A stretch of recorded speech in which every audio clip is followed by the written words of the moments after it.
Assalamu alaikum warahmatullahi ta'ala wa barakatuh. Barkanku da wannan lokacin. Barkanku da sake saduwa da mu a cikin wannan tasha mai albarka.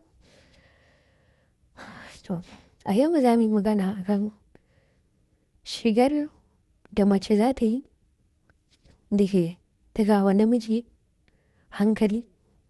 Yaji yana son ya ci inda mashawan shi sassa ya gawan tashi. To, kafin mu fara kar ku manta, ku danna wani subscribe ko wani liking sannan ku share wa masoyanku. To, za mu fara bayani akan wannan. Su maza mun riga da mun sani ruwa cewa shi namiji yana buƙatar wani abu da zai jawo hankalinsa, ya sa hankalinsa ya tashi da zai karkata zuwa gare ki.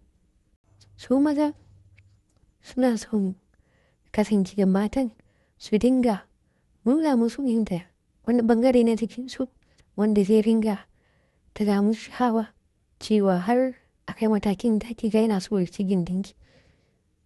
To yadda zaki da shi ne akwai irin shigan da zaki dinga yi na saka kaya wanda zai ringa da mishi hankali wanda da zatin ya ga wannan bangaren naki bangare na jikin nakin nan ya shiga yasin yana son sama kusa da ke sannan za shiga buransa na tashi kina miƙewa. To alamun cewa kenan yana son wannan shigan. Shiga na farko shine saka wando masu wando wato skin tight. To wannan wandon da ke gani wando ne wanda zai fito da sassan jikinki, za a dinga gu ina ta tare da jikinki, kama daga kan duwawunki, kama daga kai shatin gindinki ta gaba, tsagunsa da komai za a dinga sannan da yanayin sinkadalin kafanki komai zai dame dam zai ringa gani. To wannan abun maza suna so domin ya dinga taka musu hankali. Idan za ki dinga musu haka kina saka kaya masu son kaya kina zuwa kusa da shi yana ganin jikinki amma matse zai dinga jin sha'awanki sosai, ya dinga jin ya taka mishi hankali yana son tawaki. Kin ga kin samu hanya mafi sauki da zaki yin kunna shi har ya ce ki. Sannan hanya na biyu shine rashin saka bireziya.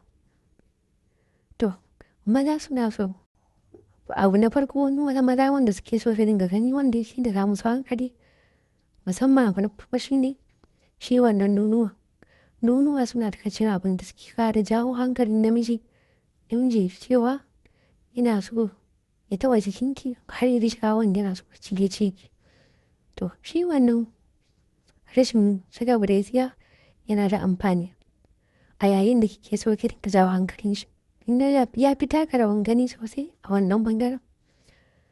To yadda za ki shi ne za ki samu kaya ne riga wanda kin san tana kama jikinki, sai ki samu riga wanda take kama jikinki sai ki saka wanda take matse ki sai ki saka ta kar ki saka bireziya a ciki.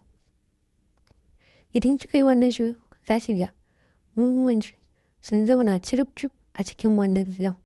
Sannan bakin nononki sun kamki sun nuna shatin alamar cewa ba a saka bireziya a ciki ba. To duk wani namiji da ya ga wannan a cikin hankalin shi ya tashi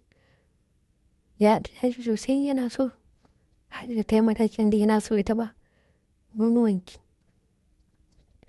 A cikin yana kaga mishi hankali yana so ya ringa kai sabbin jabka domin ya taɓa su. Saboda shi nono waje ne wanda namiji da shiga da zaran ko da kun fara sumbatan juna ne ta ce shi ne waje na farko ta ce yana son kai hannun shi ya taɓa. To sannan abu na uku ne kaya shara-shara.